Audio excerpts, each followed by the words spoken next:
A partir de agora, você ouve o podcast semanal Cooperadores da Verdade, com Rodrigo e Maria Carolina Raimann, apologética católica pela hermenêutica da continuidade.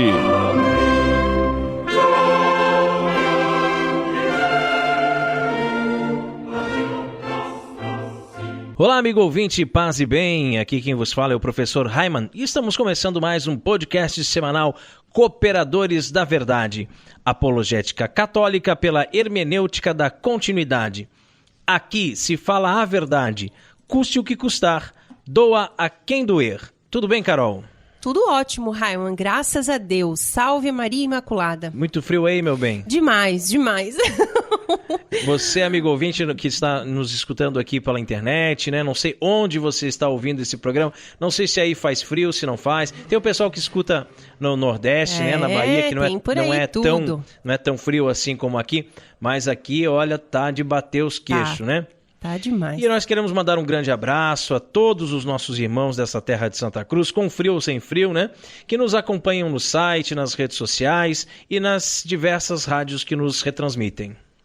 E em nosso momento de oração de hoje, além de todas as intenções que estão em nossos corações, nós queremos rezar por todas aquelas pessoas que ajudam este apostolado com doações e também por aquelas que ainda vão nos ajudar.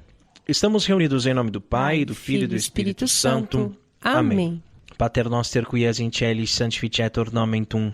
Adveniat regnum tuum, fiat voluntas tua sicut in cielo et in terra. Panem nostrum quotidianum da nobis hodie, et dimitis nobis debita nostra, sicut et nos dimittimus debitoribus nostris, et ne nos inducas in tentationem, se libera nos a malo. Amen. Ave Maria, gratia plena Dominus tecum, benedicta tui mulieribus et benedictus fructus ventris tui, Iesus. Sancta Maria, Mater Dei, ora pro nobis peccatoribus, nunc et in hora mortis nostri. Amen. Gloria Patri et Filio et Spiritui Sancto, sicut erat in principio et nunc et semper et in saecula saeculorum. Amém. E continuamos reunidos em nome do Pai, do Filho e do Espírito Santo. Amém. E nós queremos lembrar que este programa é transmitido atualmente por 13 rádios. E hoje um abraço especial vai para a Rádio Franciscanos, de Franca, São Paulo. Um grande abraço ao amigo Marcelo e todos os ouvintes da Rádio Franciscanos. E no quadro A Vida dos Santos, nós estamos estudando a vida dos papas que foram canonizados. São os Santos Papas. Nós temos o costume de chamar o Papa de Santo Padre, não é mesmo? Mas isso não significa que ele seja santo. Na história da Igreja, já tivemos 265 papas. Francisco é o papa de número 266, mas nem metade deles foi considerado santo. Aliás, alguns muito pelo contrário, né? E no último programa nós falamos de São Bonifácio I. A vida dos santos. Carol, quem foi o Santo Papa escolhido para o programa de hoje? O santo de hoje, Raimann, é São Celestino I. Conta para o povo, então, Carol, um pouquinho sobre a vida de São Celestino I. Nascido em Campânia, no ano de 380, Celestino era filho de Priscus e viveu sua infância em Roma. Há muito pouca informação sobre a sua vida antes dele se tornar um papa, né? Porém, uma das coisas mais marcantes sobre a sua vida antes de se tornar um importante religioso é que ele teria vivido durante um tempo em Milão, na arquidiocese de Mediolanum, com aquele que viria a ser conhecido como Santo Ambrósio, um dos padres latinos e doutores da Igreja. Após a sua estadia em Milão, Celestino envolveu-se profundamente com o mundo religioso do catolicismo. Com o falecimento do Papa Bonifácio I, ele foi eleito para o pontificado no dia 10 de setembro de 422. Como Papa, assumiu o nome de Celestino I. Os anos iniciais, em que esteve no posto máximo da Igreja Católica, são poucos conhecidos, na verdade. Além disso, algumas das atitudes mais importantes aconteceram realmente no final do seu papado. Celestino I permaneceu por praticamente 10 anos à frente da Igreja Católica. Na ocasião do primeiro concílio de Éfeso, em 431, ele não compareceu. todavia, enviou delegados para condenar os nestorianos, os seguidores de uma doutrina cristológica proposta pelo patriarca de Constantinopla, Nestório, enfatizando a desunião entre as naturezas humana e divina de Jesus.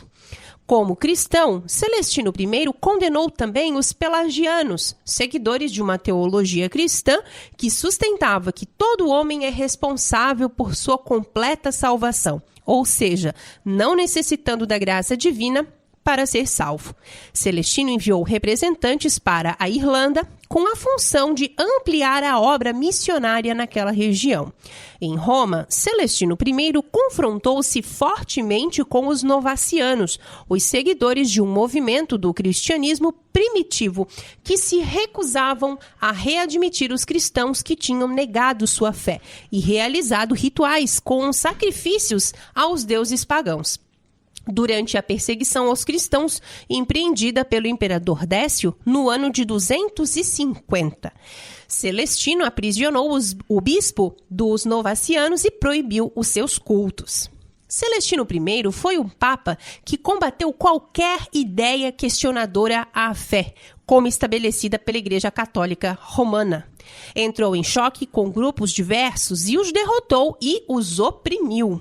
Aos 52 anos de idade, ele faleceu no dia 27 de julho de 432 e foi enterrado no cemitério de Santa Priscila. Mais tarde, seus restos mortais foram transferidos para a Basílica de Santa Prassede, onde se encontram até hoje. Foi o primeiro papa a citar o bastão pastoral. São Celestino I. Rogai por nós. Encontre os Cooperadores da Verdade nas principais redes sociais: Twitter, Instagram, SoundCloud, Facebook e YouTube como Os Cooperadores. E não se esqueça também de visitar o nosso site muito lindo, cooperadoresdaverdade.com. Livraria Católica Auxílio dos Cristãos. Artigos religiosos. A Livraria Auxílio dos Cristãos fica na Praça Governador Irineu Bornhausen, centro de Itajaí, no estacionamento da Igreja Matriz do Santíssimo Sacramento.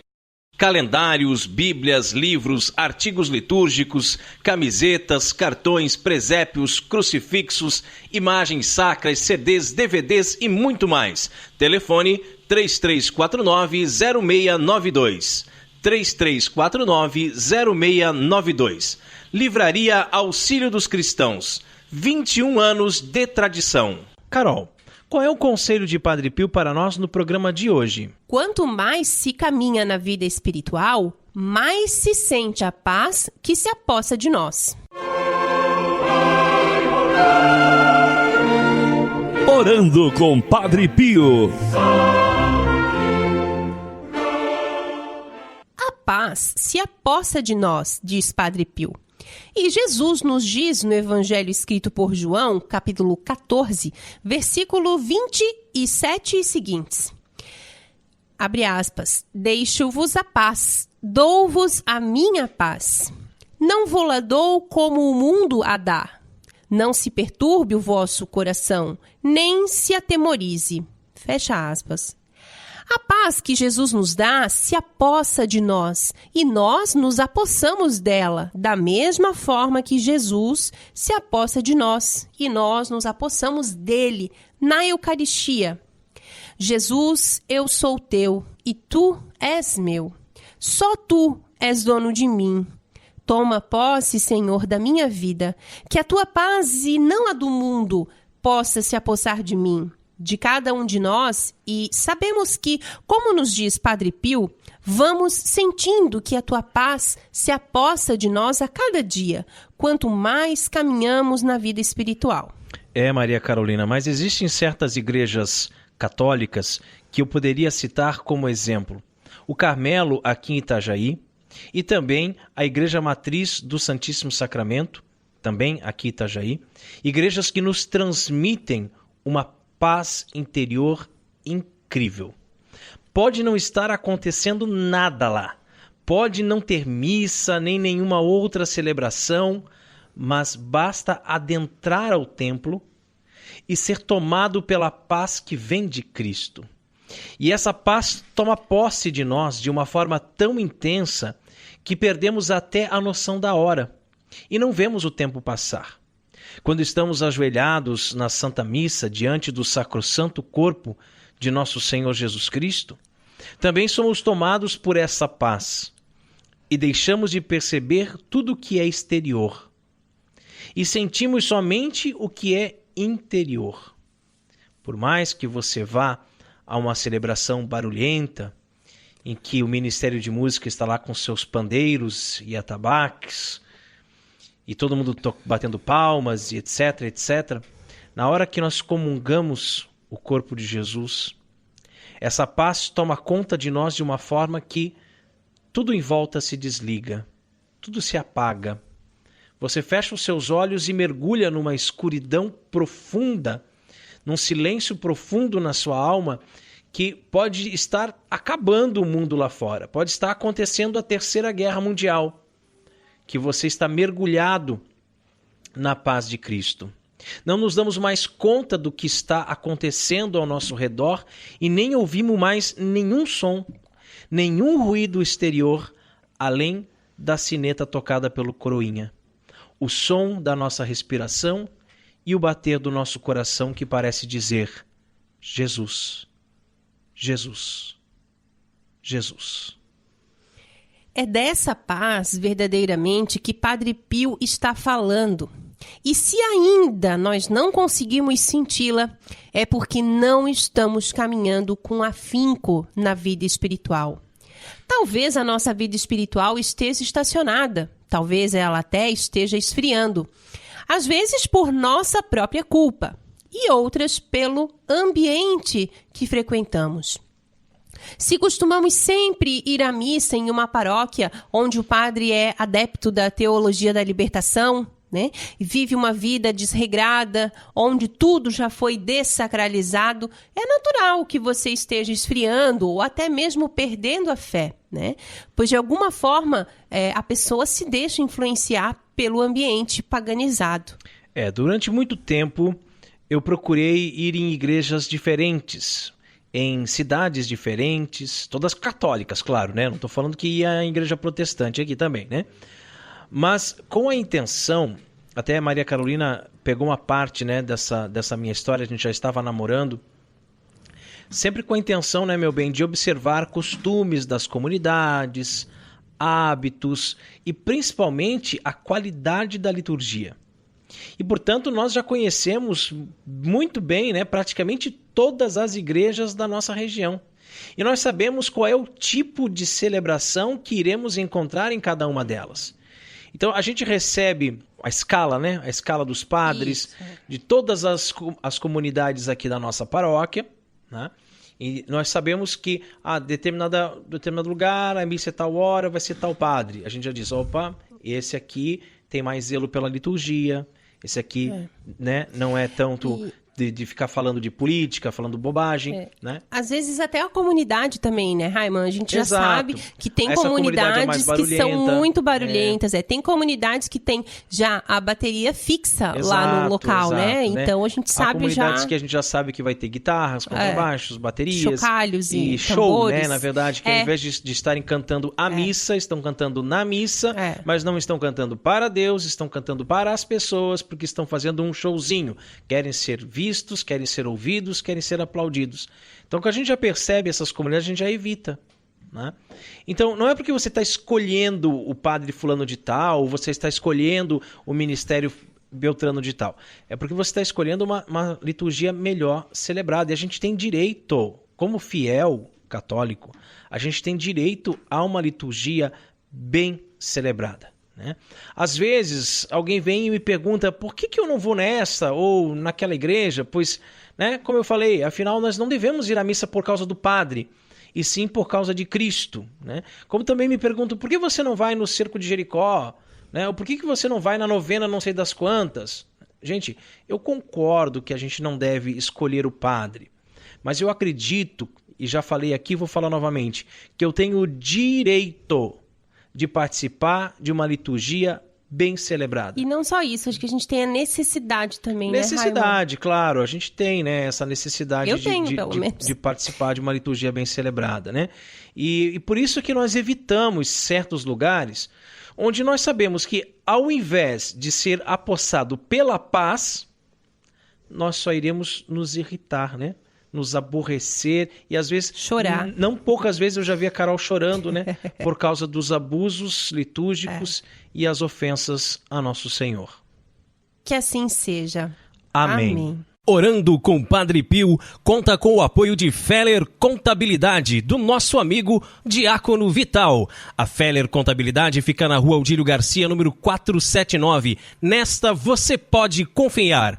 Atendimento de segunda a sexta-feira, das 8 ao meio-dia e das 13h30 às 17h30. Telefone 3346-2333. fellercontabilidade@matrix.com.br. Em frente à Secretaria da Paróquia São Cristóvão de Itajaí, Santa Catarina. Feller Contabilidade, a sua empresa nas mãos certas. E se você também gostaria de anunciar a sua empresa no programa Cooperadores da Verdade, entre em contato conosco e ajude-nos a evangelizar. E no quadro mais treteiro do nosso programa, hoje vamos falar sobre o método Billings. A hora da treta. Simplificando o método Billings. O método de ovulação Billings, ele também é conhecido pela sigla MOB, né, que é M de método, O de ovulação e B de Billings, né? É um método natural, tá? Que nos permite exercer a paternidade responsável. Ele permite aos casais conhecerem a sua fertilidade de forma natural, sem o uso de dispositivos, né? E é muito importante que se fale o método Billings, ele é incompatível com qualquer outro método, né? Seja de anticoncepcional, né? Coisas assim, ele é incompatível. E que os casais possam, estando conscientes do seu estado de fertilidade ou de infertilidade, né, planejar qual o melhor momento para terem relações sexuais e até com o objetivo de conseguir ou até mesmo espaçar uma gravidez. De fato, é um método muito simples. Quando a gente começou a conversar sobre o método Billings aqui em casa, né, Carol? A Carol, eu acho que, não sei se já tinha ouvido falar no método ou conheceu através de mim mesmo, né? Mas assim, não sabia, não tinha nem ideia de como funcionava. E eu já tinha lido alguns livros, né, da Canção Nova, e, enfim, sobre o método Billings, mas eu achava um negócio assim muito complicado. Eu achava que era um bicho de 7 cabeças. Eu achava que assim ia ser muito difícil mesmo conseguir usar isso, né? E inclusive confesso que numa mentalidade errônea, né, de outrora, né, de outros tempos, de tempos idos, em que eu via casais que praticavam o método Billings e tinham 5, 6 filhos e diziam assim, tá vendo? Método Billings não funciona. Estão com 6 filhos já. Né? Como se o método Billings fosse uma camisinha católica, se o método Billings fosse só para evitar a gravidez. Mas não é só isso, né? A gente sabe que para as pessoas que querem engravidar, e aí esses que eu dizia já estão com 6 filhos, com 5 filhos, é porque queriam realmente muitos filhos. É naquela época que a gente tinha essa mentalidade mundana, né? Secular, de que não estava aberto à vida e etc, etc. Graças a Deus tudo isso mudou, né, meu bem? Essas coisas todas foram amadurecendo dentro dos nossos corações, a gente foi sendo realmente tocados pela ação do Espírito Santo e percebendo como as famílias numerosas são uma bênção de Deus e como que o católico deve estar aberto à vida sim. E dentro de uma paternidade responsável, logicamente, você vai poder utilizar o método Billings até para espaçar um pouco mais entre um filho e outro, e que isso ajuda inclusive na saúde da mulher, né? Mas a gente aprendendo, a gente estudando, a gente se interessando mais por esse assunto, nós percebemos que qualquer mulher é capaz de aprender, desde que seja acompanhada por um instrutor, né, uma instrutora devidamente treinada. E agora a Carol é uma instrutora devidamente treinada, né? Mais do que conseguir ou adiar uma gravidez, O método de ovulação Billings promove o autoconhecimento da mulher e, consequentemente, a possibilidade de monitorar sua saúde reprodutiva.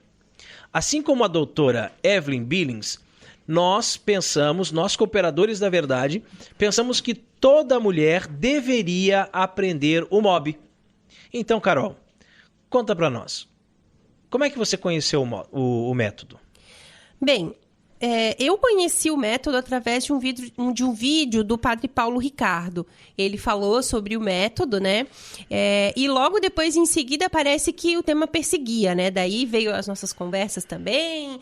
Eu ainda fico na dúvida, porque a gente sempre tem... Aqui em casa é assim, gente. A gente tem esses problemas de memória, sabe? Às vezes eu não lembro uma coisa, a Carol lembra. Daí às vezes é o contrário. Aí, às vezes as nossas lembranças ficam assim meio pela metade. Eu ainda acho que primeiro eu falei do método Billings, depois você assistiu o vídeo do Padre Paulo Ricardo. Ela já disse que não, que primeiro ela assistiu o vídeo e depois a gente começou a conversar sobre isso. Mas eu acho que eu já tinha dado uma cutucada nesse assunto antes de você ver o vídeo. Pode ser que sim, Raiman. Mas aí, assim, parece assim que onde quer que eu estivesse, vinha alguém falar, perguntar alguma coisa, sabe? Só por Deus mesmo, né? E eu confesso, assim, ó, que durante muito tempo, tá? Vários meses, até, né? Acho até que mais de um ano, eu li, pesquisei, né? Sobre o método, mas eu não entendi, foi nada dele. Nada mesmo. Tá, e você não entendeu nada do método, mas tinha, assim, uma certa curiosidade, digamos assim. Aqui nós já estamos falando do período em que nós já estávamos casados. Isso, né? Sim. Porque nós estamos, desde que nós casamos, nós estamos abertos à vida, né? Claro, nós né? queremos engravidar, mas ao mesmo tempo, então eu pensava assim, que a gente precisava aprender o método justamente, primeiro, para poder conseguir uma gravidez, né? Uhum. Então, essa foi a nossa intenção. O objetivo primeiro, né? Para conseguir engravidar. Quando a gente fala assim que desde que nós casamos, nós estamos abertos à vida, é claro que há uma compreensão do ouvinte de que nós nem sempre fomos católicos de verdade. Né? Que nós já vivemos vidas desregradas, que nós já nos afundamos na lama do pecado de uma forma imensurável, né? Que nós já tivemos outros relacionamentos, inclusive as pessoas sabem que a Carol teve um filho de um outro relacionamento, que eu também tive um filho de um outro relacionamento, e que nós já usamos de métodos que não são aprovados pela igreja, né? Graças ao bom Deus. Antes do casamento. Antes do casamento, né? Antes do casamento. Então, eu até estava falando, né, meu bem? Outros relacionamentos, isso. Né? Em outros relacionamentos. Então, graças ao bom Deus, nós tivemos a graça do arrependimento, né? A graça de confessar com o sacerdote, e da de receber instrução, o perdão da igreja, de sermos instruídos, né? E de aprendermos e agora estarmos, né? Desde que nós casamos, antes, né, meu bem? Porque antes do casamento a gente vivia a castidade, sim. Mas durante já o tempo de namoro e de noivado, já conversávamos sobre essa questão de vivermos completamente abertos à vida, né? Então, como que se dá todo esse processo, né? A gente entra num casamento, abertos à vida, mas você não engravida, né? Pessoa, né? Não engravida. E vai passando o tempo, né? E aí 1 ano de casado, 2 anos de casado e nada de filho. E a gente começa a ficar, mas será que eu tenho algum problema? Será que você tem algum problema? Mas você já tem um filho? Eu também já tenho um filho. Então, pela lógica, a gente poderia, né, ter mais filhos e também não temos tanta idade assim para dizer que, né, não podemos mais ter filhos, enfim. E aí você começa a se interessar pelo método, assiste o vídeo do Padre Paulo, todo mundo começa a falar sobre isso, parece que aquele assunto começa a te rodear o tempo todo. E aí o que te levou a querer ser uma instrutora do método Billings? Porque uma coisa é você querer conhecer o método para você usar, para você engravidar, depois para você espaçar, depois engravidar de novo e assim a gente ter os nossos 10, 12 filhos. Mas o que te levou a querer ser instrutora, Carol? Na verdade, eu nunca tive essa pretensão, Raiman. Nunca mesmo, assim, sabe? De verdade, falando de coração mesmo. Mas, na verdade, assim, para quem nunca ouviu falar ou ouviu falar pouco sobre isso, o método Billings, ele é um método científico, viu, gente? É um método científico mesmo. Ele tem mais de 99% de eficácia, né? É um método é um método registrado, né? Então, tem a marca registrada, porque ele tem como todo método científico, ele tem as formas corretas de se fazer, né? Então, o método ele foi criado por um casal de médicos, né? O Dr. John e a doutora Evelyn Billings. Billings é o sobrenome deles, tá? Então, assim, existe um método correto para se fazer, tá? Eu não fazia ideia disso antes de estudar dessa forma, né? Porque na internet você acha muita coisa. Muita coisa.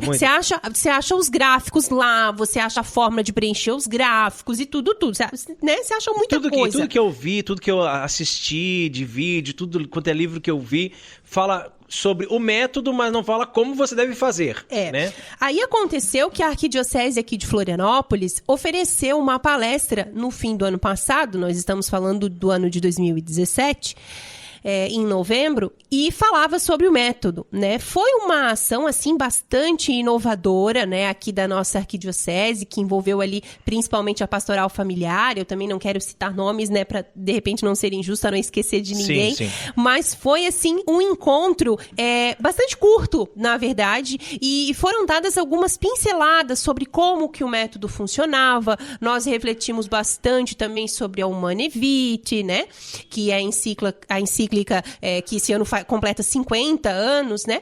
E aí, nessa ocasião, nesse encontro, foi comentado que teria um treinamento que aconteceria dali uns meses, né? Em abril seria o treinamento para instrutores do método. Mas já naquela ocasião, eu, sinceramente, só queria fazer esse curso, né? De instrutores ali, para aprender a usar o método de verdade. Porque era uma coisa que eu sempre falava para você, né? Meu Deus, mas como eu vou anotar o que eu sentia? Mas como assim o que eu sinto, o que eu vejo?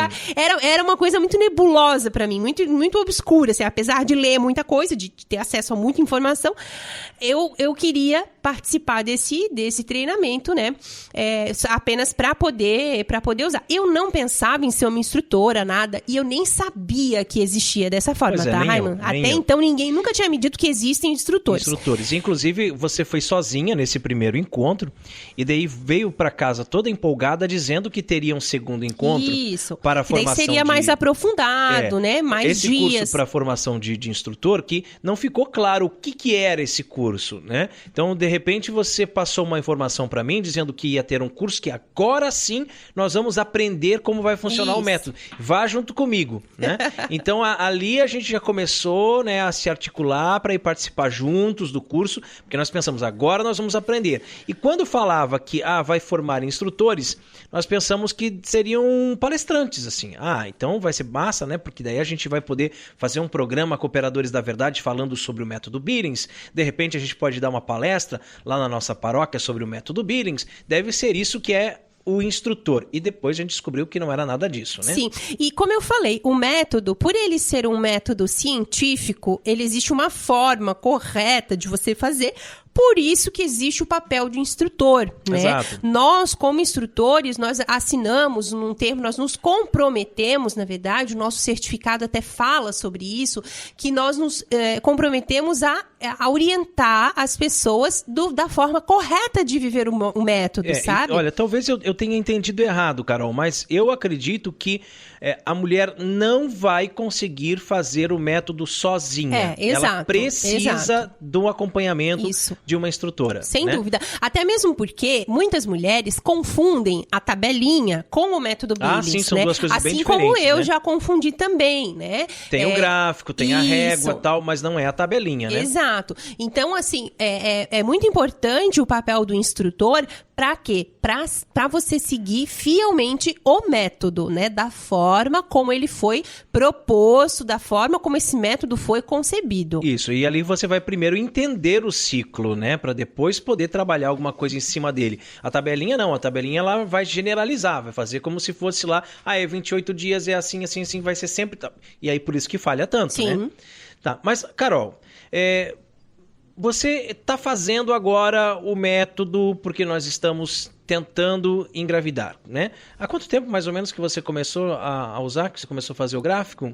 Foi em abril, né? Foi abril Faz lá pelo... um mês só. Eu agora estou anotando o segundo ciclo só. Faz pouco tempo. Na verdade, precisa de no mínimo 3 ciclos para poder conseguir identificar, né? Uhum. Então, a Carol está fazendo esse método e aí vem uma dúvida que eu acredito que seja de muitas mulheres que podem estar ouvindo a gente agora.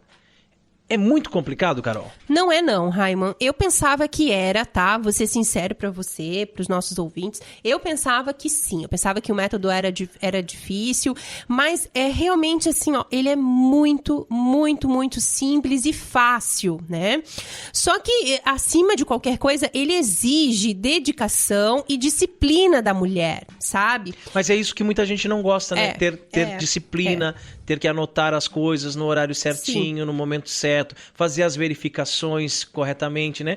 Isso é delicado, né? O método, ele trabalha com um gráfico, tá? E esse gráfico você precisa necessariamente, obrigatoriamente, você precisa registrar todos os dias as suas sensações. Por quê? Porque o corpo humano, ele é muito sábio, né? Nós já falamos sobre, né, a maravilha que é a criação de Deus. O corpo do ser humano, ele é muito, muito sábio, ele funciona tudo perfeitamente, né?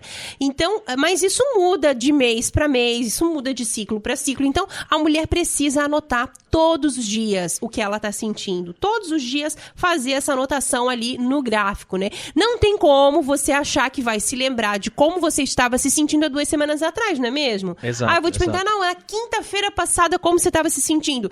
É muito complicado, né? Então, por isso tem que ser diário, exatamente. Né? E outro ponto são os aplicativos do celular, né? O mais famoso, digamos assim, que conhecido e que, inclusive, eu fui orientada a usar numa palestra que era para ser sobre o método Billings, que é o OvuView, tá? Por exemplo. E tem vários outros, né, aplicativos de celular. Esses aplicativos, eles usam a tabelinha como base, tá? Eles não nos mostram o ciclo menstrual ali como um todo. Então, o que acontece? Quando você usa um aplicativo desse, e eu sei porque eu já usei esse aplicativo. Eu também sei, porque daí a Carol dizia assim, o aplicativo tá dizendo que hoje é o dia fértil. E aí, nada de filho, né? E o pior é que o aplicativo, ele falava também assim, ó, quando desce a tua menstruação, ele já diz, daqui tantos dias vai ser tua ovulação. Ele já fala, esse aplicativo. Quer dizer, ele já tá, né, digamos assim, tentando prever uma coisa que, imagine, né? Não tem como, não tem dá, como, né? Não dá. Então, até porque, como eu falei, de mês para mês, isso pode mudar, Você pode ter ciclos mais curtos, ciclos mais longos, né? E vários fatores podem influenciar isso também, né? Então, é preciso realmente que a mulher conheça, porque assim, eu, Carol, tenho um tipo de ciclo, mas... né? A minha amiga pode ter um outro, a minha irmã pode ter outro, minha mãe tem outro, sim, né? Não é hereditário, não é genético. Cada uma, né, tem um tipo. Então, assim, a melhor forma, tá, de fazer essa anotação do gráfico e a forma mais eficaz é no papel mesmo, no papel e na caneta. Tradicional, né? Até porque é importante também, uma vez, a doutora Maria Zoe falou sobre isso, que ela tinha uma pranchetinha, assim, do lado da cama dela, é que a doutora Maria Zoe, ela escreveu um livro do método Regina, que é um método de regulação inteligente que usa o sintotérmico, que é da temperatura. Então, todo dia mede a temperatura do corpo, né? A temperatura basal. E aí, ela diz que é interessante essa questão de ter o impresso, porque daí o marido também pode olhar, porque tá ali no criado mudo, né? Tá ali no quarto do casal e o homem também pode olhar. Assim eu sempre tô olhando, né? Eu sempre tô olhando o que você escreveu ali. Eu olho que o Raiman tá lá no meu gráfico. E aí, quando acontece assim, que o dia foi muito corrido e tal, e eu não anotei. E o Raiman, antes de dormir, vai lá e olha o gráfico, como que tava escrito. Mas você não anotou o gráfico hoje, né? Assim, é verdade, você acaba falando. Gente, como eu falei, eu também fiz esse curso, né? Embora eu não tenha interesse nenhum em ser instrutor, mas eu fui para acompanhar a Carol. Pelo que eu entendi, né? O método Billings consiste basicamente na observação e anotação dessa observação para montar um gráfico, como a Carol estava falando, né? E esse gráfico será analisado pelo instrutor, não é mesmo? Agora, a questão é, você vai anotar o quê? O que sente na vulva e o que vê na calcinha. Como é que se dá esse processo, Carol? Durante os dias que levam à ovulação, tá? O muco cervical, ele sai da vagina quando a mulher principalmente está na posição de pé, né? Se movimentando, enfim, durante o dia, né? E isso acontece porque o colo do útero, ele está se abrindo para a entrada dos espermatozoides, né? O muco, ele é observado, então, na vulva, tá? Primeiro, pela mudança de sensações na vulva ao longo do dia e longe de excitações sexuais, né? E segundo, pela inspeção direta do muco, que é visível de tempo em tempo. Tá?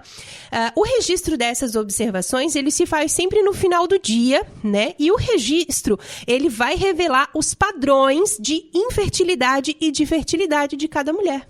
E qual a diferença entre o padrão de fertilidade e o de infertilidade? O padrão de fertilidade é um padrão que muda, ou seja, existe uma mudança progressiva nos sintomas, tá? O padrão de infertilidade é um padrão sem mudanças, ele vai ser igual, você sente sempre a mesma coisa, né? Esses dois padrões que a gente fala, de tanto de fertilidade quanto de infertilidade, são consequências de padrões hormonais que controlam principalmente a sobrevivência espermática e a concepção, né? E aí, portanto, eles proporcionam uma informação muito confiável para se conseguir ou espaçar uma gravidez. Tá, e para aqueles casais que, assim como nós, querem engravidar, a fertilidade basicamente depende de quê, Carol? Então, são 6 quesitos. 6? Exatamente. Esses 6 quesitos, eles têm que funcionar. Eles, né, precisa acontecer. Primeiro, uma ovulação satisfatória com níveis hormonais adequados, tá? Então, precisa acontecer uma ovulação satisfatória. Em segundo, é necessário ter espermatozoides sadios, tá? Terceiro, trompas uterinas saudáveis que permitam a passagem das células espermáticas, né, dos espermatozoides, para união com o óvulo. E, em seguida, também as trompas, né, a tuba uterina, que protege e ajuda o embrião a prosseguir e em direção à cavidade do útero para sua implantação. Em terceiro lugar... Em quarto lugar, um endométrio saudável, como nós falamos, para a implantação, né? Em quinto lugar, um cérvix adequado, né, para produção de muco, produzir o muco, que é o colo do útero, e o qual capacitará as células espermáticas saudáveis para navegarem no conduto genital. E em sexto lugar, não menos importante, é a harmonia emocional entre o esposo e a esposa, né? Que também é essencial, que vai facilitar a concepção. Então, Carol, explica um pouquinho melhor para quem está nos ouvindo como é que se faz o registro dessas observações do qual nós já falamos. Isso, o registro das características mais férteis que são notadas durante o dia, ele se faz à noite, como nós já falamos, né? A mulher nesse dia vai perceber, quando ela vai ao banheiro, principalmente, né? Ela vai perceber. O primeiro registro, o qual se inicia imediatamente, é usualmente de 2 semanas de duração, tá? E nessas 2 semanas... a mulher tem que fazer uma observação sem nenhum contato sexual, nenhum contato genital. Tem que viver ali uma abstinência de 2 semanas, né? E esse método você vai ver que ele tem muito disso, né, Raimund? De se viver a castidade, né, também. Provavelmente a sua instrutora ou o seu instrutor, ele vai lhe pedir essas 2 semanas de abstinência sexual, tá? Para poder fazer a observação sem nenhuma interferência, né? E aí maridões, né, colaborem, né? Colaborem, porque isso aí é realmente necessário. É importante, porque assim, a gente sabe que depois dessas 2 semanas, a mulher vai ter atividade sexual, só que daí ela já vai conhecer o corpo dela e vai saber exatamente o que é o líquido seminal, por exemplo, que desce, né, sabe diferenciar no dia seguinte, de qualquer outro líquido, né? No dia seguinte da relação, a mulher sente que tem um líquido seminal, mas por conta da relação, e não que seja uma coisa de muco ou coisa assim, né? E aí a mulher, então, vai escrever qual que é a sua sensação. Por exemplo, ela está se sentindo úmida, ela está se sentindo seca, e assim por diante. Tá, e você quer dizer que precisa mesmo, então, né, fazer essa abstinência sexual, viver um período de castidade. Mas, para quem não conseguiu entender, qual que é o verdadeiro motivo disso, Carol? É exatamente o que nós estávamos falando agora, né? Essa abstinência, ela é para que as observações, elas não sejam confundidas com nenhuma secreção devido às relações sexuais ou contato genital ali, né? O gráfico resultante desse processo, ele vai proporcionar informação principalmente ao esposo, e a oportunidade de se comunicar e tomar as decisões, né? Não deve ser feito exames internos, tá? Isso pode confundir muito. A mulher precisa sentir o que ela precisa sentir, né? Digamos assim, o que ela tá sentindo, né? Perceber o que ela tá sentindo, né? Por exemplo, quando eu passo a minha língua assim nos lábios, né? Eu vou sentir que o meu lábio tá molhado. Ou seco. Por fora, né? Ou seco. Então, é isso que você tem que sentir na sua vulva, né? Você não vai colocar a mão lá dentro, você não vai colocar o dedo lá dentro. Não vai fazer nenhum tipo de toque, porque né? isso vai confundir. Então, é a sensação mesmo. Tá? E daí no gráfico usam-se cores diferentes ou símbolos diferentes para fazer os registros, né? E às vezes uma ou duas palavras são escritas que vão descrever ali a sensação que você tá tendo e a aparência, se tiver alguma coisa na calcinha. Tá, uma pergunta de grande ajuda para uma mulher ansiosa é: como é que ela sabe quando vem sua menstruação? Ela admitirá rapidamente que sente e vê o sangramento quando chega à vulva, não é verdade? Exato. Tá? O evento é registrado com um selo vermelho ou com o símbolo de uma bolinha fechada. É isso, Carol? Isso mesmo, Raiman. As observações de sensação e aparência serão aplicadas, então, a todas as demais observações que a mulher faz na vulva, né? Conforme os dias passam, ela vai reconhecer os seus padrões de fertilidade e também de infertilidade de acordo com os padrões de fluxo. Tá, e depois da menstruação, a cérvix é bloqueada com um tampão de muco espesso, denso, o qual evita a passagem dos espermatozoides dentro da cérvix e também protege o corpo de uma infecção. Exato. As células espermáticas que são mantidas fora da vagina muito rapidamente tornam-se incapazes de fertilizar o óvulo e são destruídas pelas células ao redor. Imediatamente. Os ovários estão em repouso nesse período. Não há nada saindo da cérvix e sente-se a vulva seca. Não se sente nada, nem se vê nada. O registro dessa observação se faz com o selo verde ou com o símbolo de um tracinho na vertical. Depois das relações sexuais, o fluxo de líquido seminal desde a vagina, ele pode durar ali até 24 horas, né? E ser sentido como algo molhado ali na vulva. Esse líquido seminal, ele não contém espermatozoides vivos, né? Porque como nós falamos, quando a cérvix está fechada, os espermatozoides, eles são fagocitados, né? Como é usada a linguagem técnica, automaticamente. Então, o homem, assim que, né, ele ejacula dentro do ato sexual, os espermatozoides já são mortos imediatamente, né? Na primeira, ali na segunda hora dentro da vagina. E o que é o famoso PBI, Carol? PBI é o padrão básico de infertilidade. O padrão básico de infertilidade é um padrão que não muda, tá? E ele reflete uma inatividade ovariana e também de todos os hormônios, né?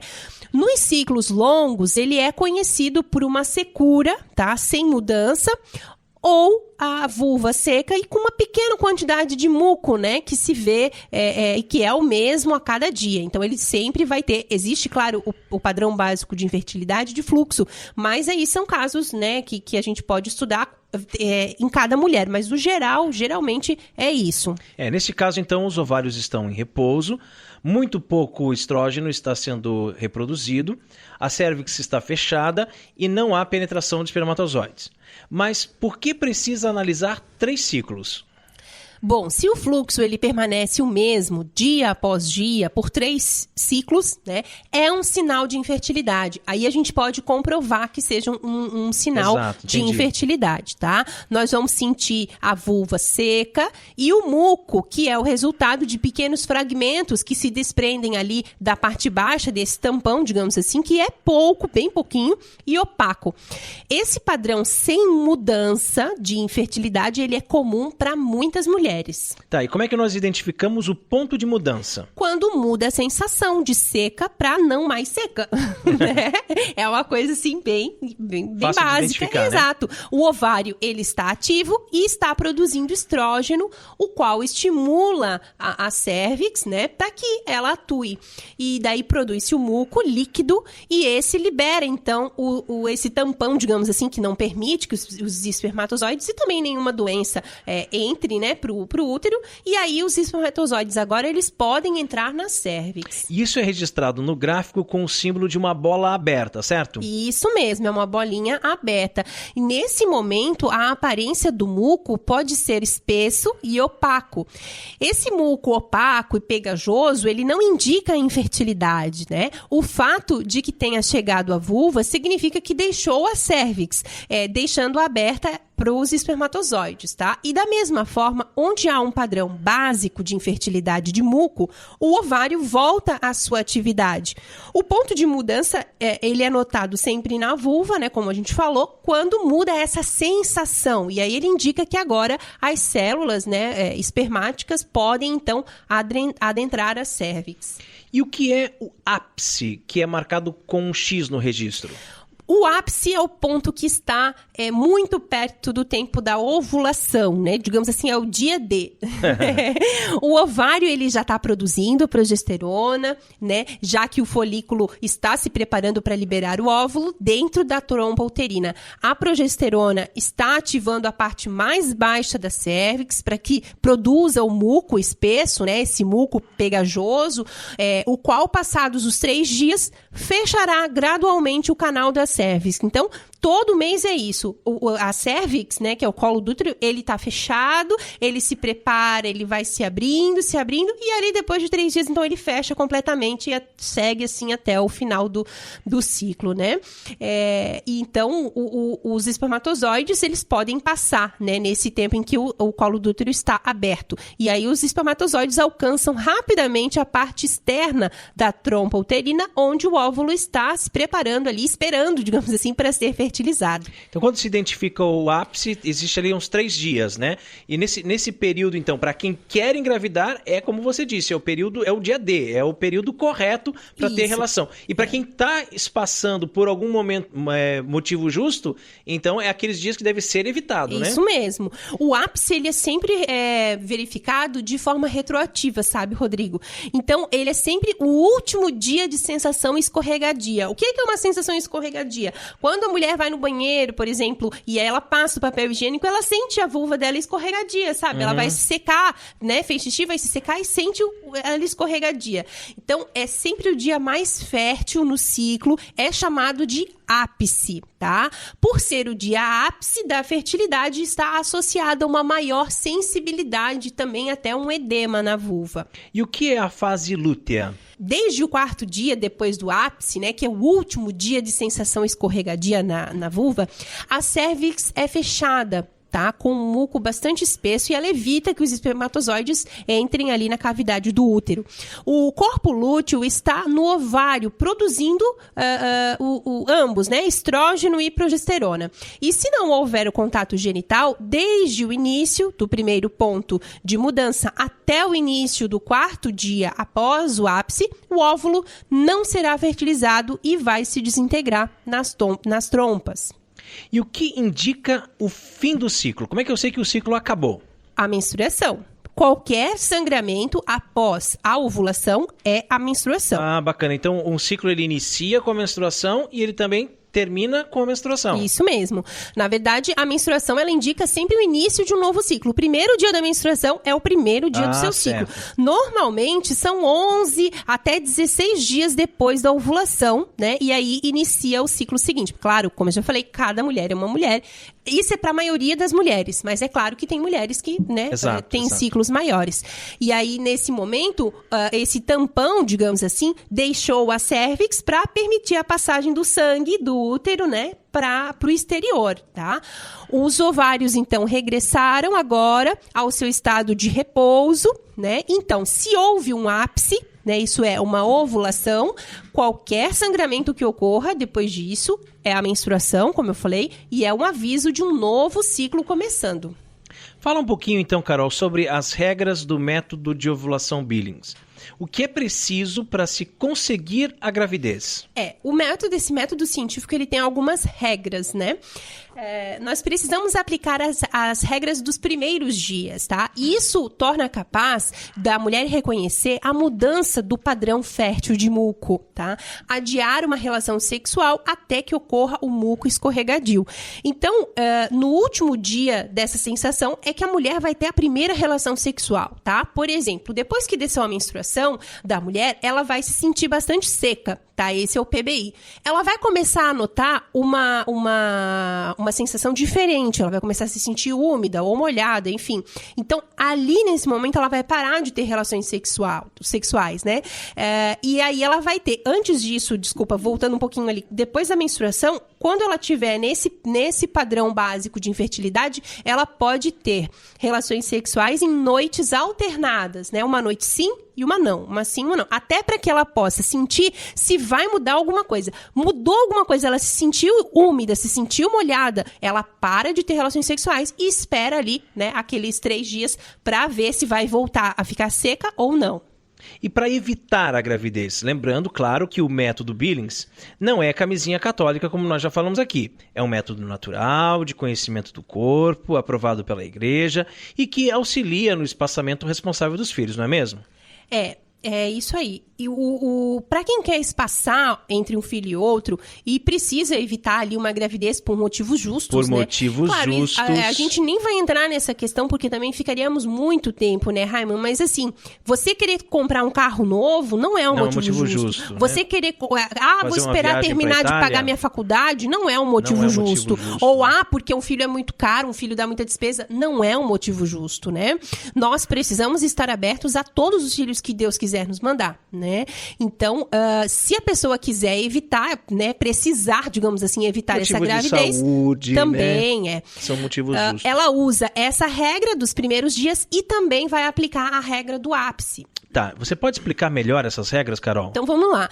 A regra dos primeiros dias primeira regra, regra 1. Evitar as relações sexuais no dia de forte sangramento durante a menstruação e também nos dias em que tiver borra, né? Que a gente sabe não tá mais descendo a menstruação, mas tem um sangramentozinho. Exato. Ali, né?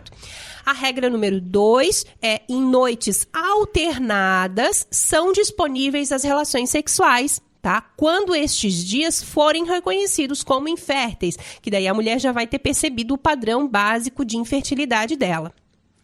A regra número 3 é evitar as relações sexuais em qualquer dia de fluxo, né? Ou no sangramento, claro que interrompa ali o padrão básico de infertilidade. Então, assim que a mulher sentir, ela vai ter uma relação sexual uma noite sim, uma noite não, uma noite sim, uma noite não. Se, por exemplo, ela sentir que mudou alguma coisa, ela teve uma relação sexual, no dia seguinte não é o líquido seminal, porque ela já sabe identificar isso, né? Já tá ligada ali. Se ela sentir que ela se sentiu de alguma forma, já mudou ali a sensação dela, esse padrão básico de infertilidade mudou, ela vai ter que esperar 3 dias, né, antes de retomar as relações sexuais, tá? A partir da noite do 4º dia. Então, são sempre esses 3 dias que... E daí volta para a regra 2 de relações disponíveis dia sim, dia não. Né? E a regra do ápice? Quando o ápice ele é identificado, seguindo uma mudança ali do PBI, a regra do ápice ela é aplicada, né? Como a gente falou. Ela vai desde o início do 4º dia após o ápice, isso é, ápice, né? Isso é 3 dias após o ápice, até o final do ciclo. Então, a relação sexual é disponível todo dia, a qualquer hora.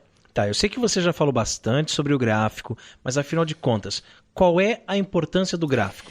Bem, se essas indicações elas são aplicadas, né, corretamente, o casal ele pode esperar 99% de êxito em evitar uma gravidez, tá? A anotação diária ela é muito importante para lembrar a mulher dela prestar atenção ao sinal do muco, né, de cada dia, entende? Então, o registro ele dá uma valiosa informação ao marido também, para que ele e a sua esposa possam discutir as possibilidades juntos, né, decidir quando vão trazer ao mundo seu filho, o primeiro ou o seguinte, né? Enfim.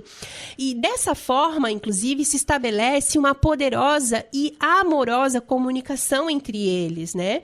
E o bebê é sempre bem-vindo, sempre amado. E eu penso também que a anotação feita pela mulher no papel, deixando visível ao homem, é muito importante, né? Porque o método Billings, ele deve ser vivido a dois, né? Não é só a mulher que vive o método. Então, o homem, ele tem um papel muito importante nesse processo. Inclusive nós temos a nossa consulta, se é que pode se chamar assim, Instrução. com a nossa instrutora, né? Com a Bia, via Skype e sempre juntos, né? Sim. É sempre muito importante que o marido participe também. Resumindo, Carol, quais são os benefícios do método? É um método científico, né, muito eficaz e bastante simples de reconhecimento da fertilidade. Tá? Ele pode ser usado em qualquer fase da vida reprodutiva do casal. Ele ajuda a descobrir também uma ternura e uma afetividade que também fazem parte, né, da sexualidade. Esse método ele pode ser aprendido por pessoas de qualquer grau de instruções. Ele é um método moralmente aceito em todas as religiões e todas as culturas. Né? É muito importante, né, que ele é moralmente aceito. O método ele propõe uma responsabilidade compartilhada entre o homem e a mulher. Isso também eu acho que é muito importante, né? Ele respeita o outro na sua totalidade.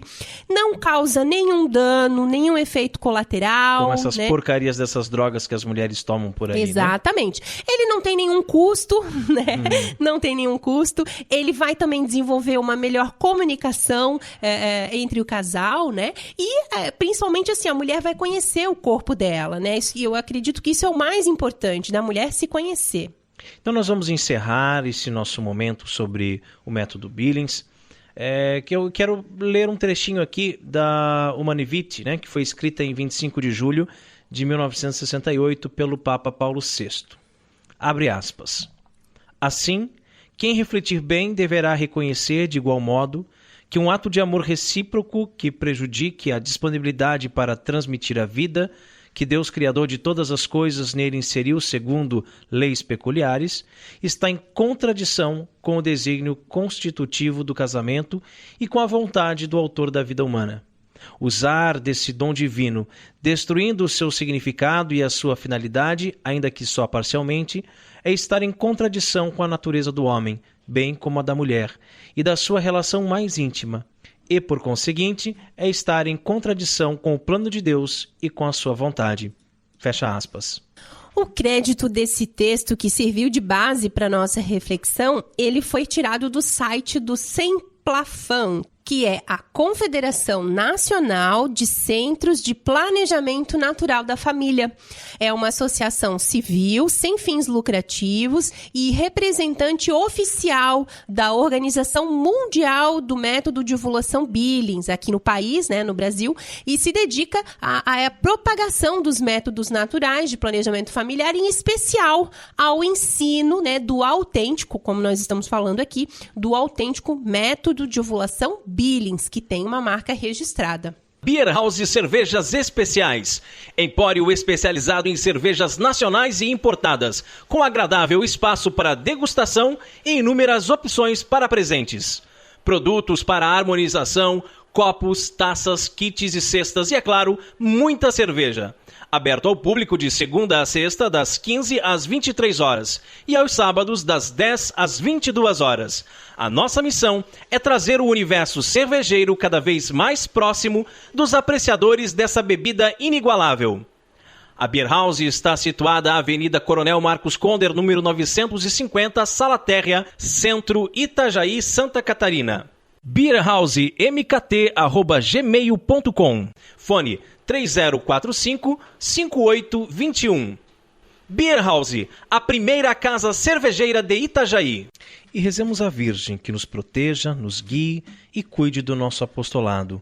Salve Regina, Mater Misericordiae, vita dulce et spes nostra salve, a te clamamos exulis filii Eve, até suspiramos gementes et flentes in ac lacrimarum vale, ea ergo advocata nostra, illos tuos misericordiis oculos ad nos converte, et Iesum benedictum fructum ventris tui, nobis pos hoc exilium ostendem, o clemens, o pia, o dulce Virgo Maria, ora pro nobis Santa Dei Genitrix, ut dignificiamus promissionibus Christi. Amém. Subtum presidium confundimus Santa Dei Genitrix, nostras deprecationes ne despicias in necessitatibus nostris, sed periculis cunctis libera nos semper, Virgo gloriosa et benedicta. Amém. E chegamos ao fim de mais um programa Cooperadores da Verdade. Venha você também ser um cooperador. Colabore com esse apostolado, fazendo sua doação para que possamos adquirir equipamentos melhores e manter esse programa no ar. Contamos com a sua generosidade e também com a sua oração. Muito obrigado a você que nos acompanhou nesse podcast. Ajude a divulgar compartilhando nas redes sociais. É isso aí, muito obrigada, espero que vocês tenham gostado. Se tiverem alguma dúvida, mandem um e-mail para nós, que a gente responde. Um abraço, um beijo, salve Maria. Obrigado, Carol, obrigado, queridos ouvintes. Se alguém tiver interesse em fazer o método, né, pode entrar em contato com a gente pelo nosso e-mail. De repente a Carol pode ser sua futura instrutora. Rezem por nós. Deus abençoe a todos. Paz e bem. Você ouviu Cooperadores da Verdade, com Rodrigo e Maria Carolina Raimann, apologética católica pela hermenêutica da continuidade.